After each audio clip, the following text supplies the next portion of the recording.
There's been a lot of debate recently whether a group of 100 men would be able to defeat a gorilla. Now there's a lot of factors that come into play here, but let's have a look at what some of the outcomes could be. Let's compare the strength of a gorilla compared to the average man. The average silverback gorilla is estimated to be 4 to 9 times stronger than an average male human. And a gorilla has a bite force of over 1,300 psi, which is actually stronger than a lion. And on top of this, gorillas have dense bones, they have a thick neck, and can take immense physical punishment. And despite their size, they're actually really quick and agile, especially within short distances. Now, some of the factors are these men trained, or how much do they weigh? Because obviously 100 trained MMA fighters would probably have quite a good chance against the gorilla compared to 100 average Joes. And there is also a dependence on how coordinated the people are, because if even 20 or 30 of them hesitate for a second, the gorilla will be able to easily win. Now, let's say there is a massive grassy arena. There's no weapons, there's no tools, and there's no terrain. Think of a Minecraft flat world. Now, in this situation, all men are average, so they are 5'9", untrained, and 5 inches, and they are also wearing their regular clothes. And let's say the gorilla is an average full-grown silverback, again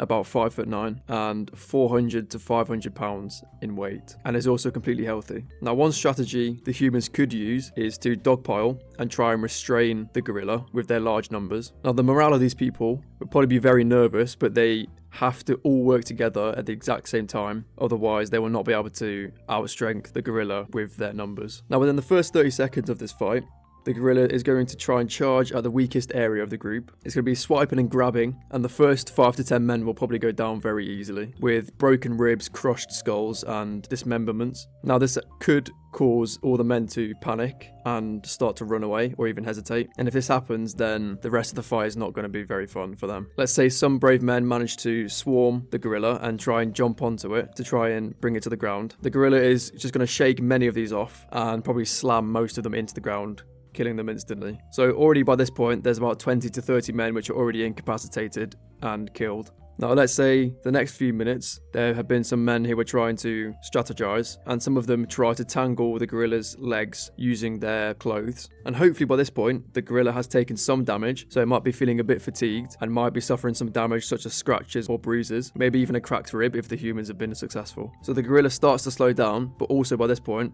the adrenaline of the humans is dropping, so the humans have probably slowed down as well. And watching 20 to 30 men be killed instantly has probably made them quite hesitant to attack. Now, let's say another 20 men have been killed trying to strategize. The gorilla will still be on its feet, but it's starting to feel a bit exhausted. Now, the remaining men might be able to start piling on the gorilla again and trying to break its limbs, or maybe even gouging its eyes out, or trying to strangle it. And eventually, they managed to bring the gorilla down. At this point, 50 to 60 men have already died or are currently dying. 30 or more have been injured seriously, and there are very few survivors who are left standing in shock. But the gorilla has now finally been taken down. So, to answer the question, it is very possible for the humans to win, but this is only done through sheer sacrifice, and the first few men are simply just pawns for the rest to survive. But this also depends on every single person not hesitating or trying to run, because if anyone does, then the gorilla will definitely win. Now, some other factors we can go through is if this space was any smaller than a big arena, the gorilla would definitely win. And again, as previously said, if the men are trained fighters, there would probably be fewer losses and more coordination as well. Feel free to let me know your opinion on this in the comments below. I'd love to know what you guys think the outcome of this would be.